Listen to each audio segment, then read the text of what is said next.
ஒரு ஓடி போயிட்டு இருப்பாரு, ஒரு லாங் ஷாட் இருக்கும், லிப்சிங் அது நம்ம கூர்மையா கவனிச்சோன்னா நம்மளுக்கு தெரியும் அவர் வந்து லிப்சிங்ல பண்ணேன்னு.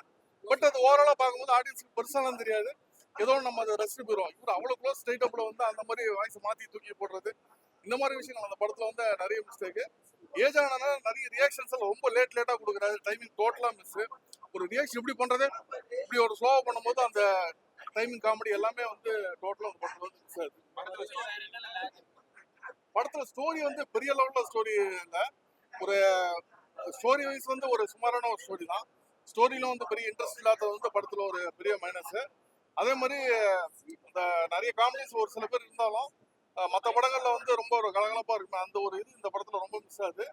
ஆக்ஷன் சீக்வன்ஸ் கொஞ்சம் ஓவரா வச்சு அது கொஞ்சம் ரொம்ப அந்த ஸ்டோரியுமே வந்து எல்லாமே கொஞ்சம் பழைய ஸ்டோரியா இருக்கு. ஸ்டோரியும் பழசு, காமெடியும் ரொம்ப நிறைய காமெடிஸ் வந்து ரிப்பீட்டட் காமெடிஸ் தான். அவர் ஏற்கனவே வடிவேல் பண்ண காமெடிஸை நிறைய வந்து ரிப்பீட்டு.